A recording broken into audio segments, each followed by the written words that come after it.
Hello guys, আসসালামু আলাইকুম। কেমন আছেন আপনারা? আশা করছি ভালো আছি। আলহামদুলিল্লাহ, আমিও ভালো আছি। নিয়ে আসলাম নতুন একটি ব্লগ। সকালে ঘুম থেকে উঠেই চলে আসলাম রান্নাঘরে এসে দেখি আম্মা ঘুমাচ্ছে। তো নাস্তা কি খাবো? তো রুটি তো আমি বানাতে পারি না, তাই ভাত ছিল গতকালকে রাতের, সেই ভাতটা আমার আর ইবনুনের জন্য ফ্রাই করে নিচ্ছি। তো এইভাবে যারা এক্সট্রা ভাত থাকে, তোমরাও ভাত ভেজে খেতে পারো, খেয়ে দেখতে পারো, খুব ভালো লাগে। এবং কিছু না থাকলে এই নাস্তাটা আসলে ভালোই হয়। দেখো, আম্মা উঠে গেছে, আম্মা আমাকে এখন সাহায্য করছে। তো এই যে ভাত ভাজতেছি।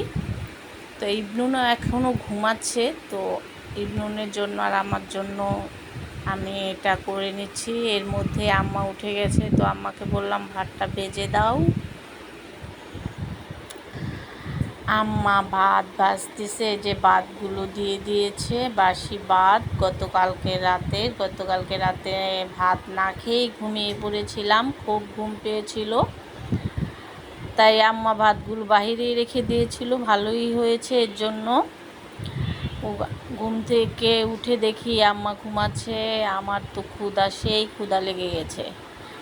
তো উঠেই ভাতগুলো ভাজতেছিলাম। আম্মা বলছে, তুই ভাত না খেয়ে ঘুমিয়ে গেছিস, এর জন্য ওইগুলো বাহিরে রেখেছি, আমার সব তরকারিগুলো নষ্ট হয়ে গেছে, তুই তো ভাতও খাস না, এগুলো রাখো সোনায় ফ্রিজে।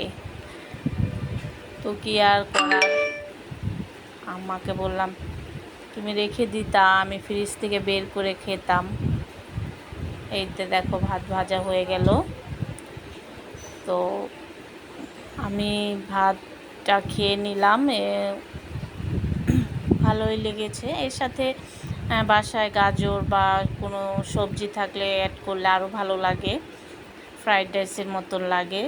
বা আলু রুসের মশলাটা দিলেও ভালো লাগে। আসলে আমার কাছে কোনোটাই ছিল না, তাই শুধু ডিম আর একটু হলুদ আর একটু টেস্টি সল্ট দিয়ে ভাতটা ভেজে নিয়েছি।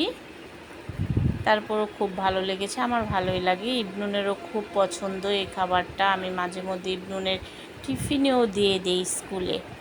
তো ইবনুনের ইবনুনের ফ্রেন্ডরাও খায়। দেখো, ইবনুনে এখনও ঘুমোচ্ছে, তো ওকে ডাকছিলাম, বলছিলাম উঠো, ভাত খাবা না, নাস্তা খাবা না, নাস্তা খাবা না। তো ইবনুনের কোনো সারা শব্দই নাই। দেখো কিভাবে ঘুমাচ্ছে, ইবনুনে গভীরভাবে ঘুমাচ্ছে।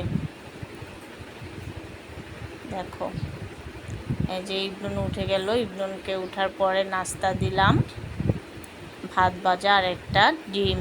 তো ইবনুনে খাচ্ছে। তো ওর ঘুম থেকে উঠে কিছু খেতে চায় না, তো খুব কান্না ভাব, খাবে না। দেখো কিভাবে খাচ্ছে, বলছে ভালো। এটা হয়তো ওর মন থেকে বলছে না এখন। আল্লাহ হাফিজ।